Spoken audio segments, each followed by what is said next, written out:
All right, so this is our recording on impacts on teachers. For this week of the course, we started talking about neoliberalism, and it's basically the idea that society should be shaped by free markets. And what our presentation specifically is on is the impacts on teachers because of that. So, first point here, one of the first articles that we read was "It is the teacher's fault."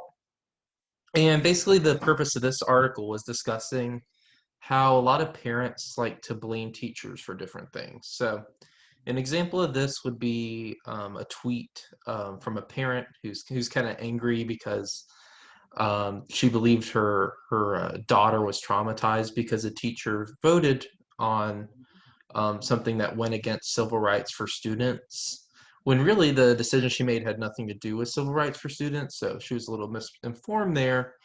But the purpose there is that parents do blame teachers for different things. And a lot of people, how they approach this kind of blaming the teacher is they'd start with something like a compliment. So they could say something like, I love teachers, but then they add a but and say, but they're bad teachers. And then they kind of follow that with a vague or extreme personal anecdote about that teacher, and then kind of conclude that statement by saying that person must be a bad teacher or that they hate children, for example, if they support something like teacher rights.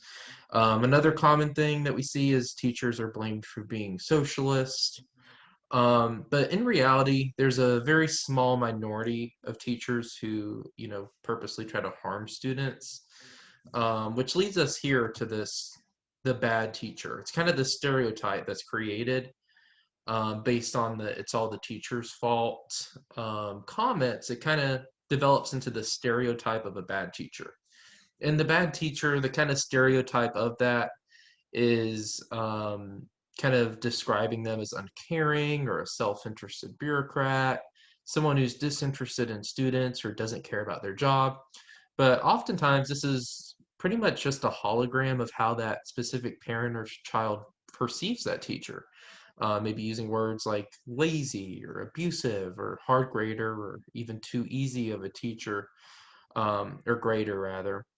But what we could kind of do as society and as we learn about this idea of impacts on teachers is focus on retiring the bad teacher stereotype that we often hear, and instead foster discussions on how to be an excellent educator and improve the education system. So we can also kind of piggybacking off of Ryan said, parents are often led to believe that the unions and the tenure of teachers is to blame for keeping the bad teachers around. These bad teachers, they're hard to fire according to parents, and they often get to keep their jobs despite the fact they're bad teachers.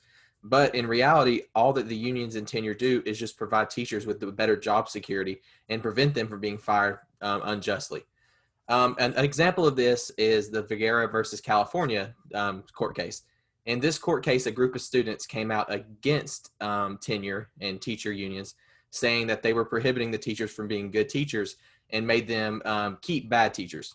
So in a kind of a sense, this isn't, excuse me, I'm sorry, but this was overturned, and the court system came out and said that job benefits and job benefits don't make bad educators, and it doesn't make the students not be able to learn. So it's really the court case was basically just competent teachers versus the student's success. So firing teachers for student performance is an issue because there are few teachers.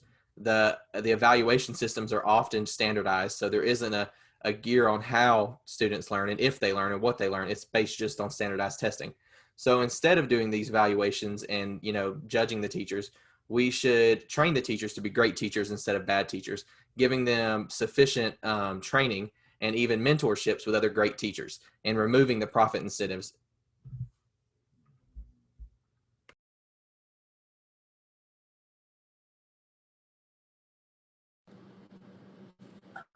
Where did all the teachers go?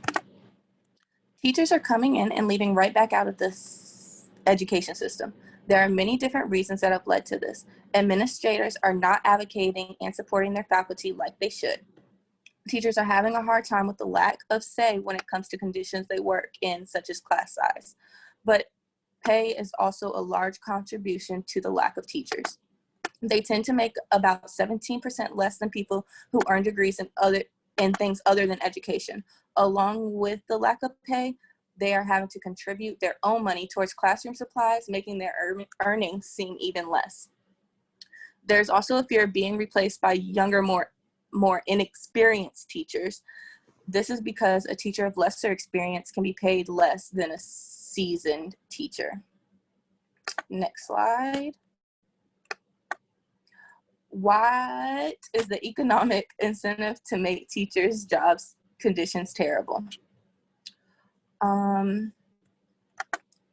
Teachers are having to deal with a tax on the union and also a lack of individuality in their teaching.